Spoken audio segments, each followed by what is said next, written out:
So swirling a glass of wine gets a bad reputation because it can be perceived as very snobby and literally like, what are you doing? Why would you swirl something and spit it out? If you're gonna be tasting wine and spitting it out, you're trying not to get intoxicated by drinking too much wine. When we're barrel sampling our wines and we're producing them, we wanna taste all of them and all the components and all the parts of the vineyards to blend and make a beautiful Cabernet, Bordeaux blend, or whatever we're making to do those. And when you're doing that, it's work. So you want to spit that out. If you're tasting a wine and you're at a restaurant and you're working there, if you're a somm, you're going to want to taste the wine to make sure that it's not corked or something's not flawed in the wine. So you don't want to serve it to your clientele. You want to make sure that it's in the best condition. And those people are doing that often in a restaurant. So they're going to be spitting that out. So they're not feeling way too good by the time they go home. But when you swirl the wine, you're seeing a lot of its personality. So when you pick up a cigar, what do? You look at it. You look at the wrapper. You look at how beautiful the wrapper is, how veiny it is, what color, is it oily? Is it gonna be a little, is it put together? Same thing with wine. When you're swirling it, you're breaking it down to see what is it. When you do a blind tasting, the way to tell about a wine is the color, the thickness, and all the different nuances. When it's a younger wine, you're gonna have darker fruit and it's gonna go pretty much straight to the glass.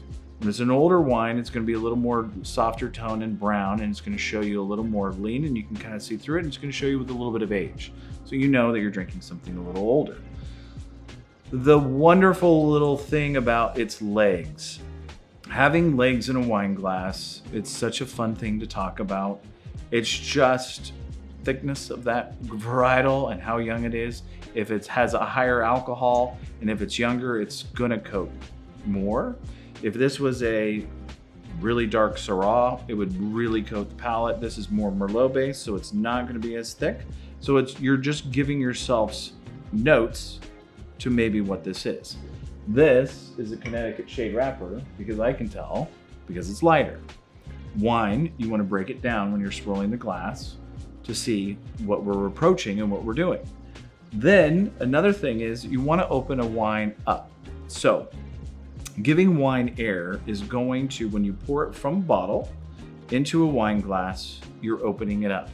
There's steps to do that to give it air, to let the alcohol, the tannin, and the fruit all kind of marry together.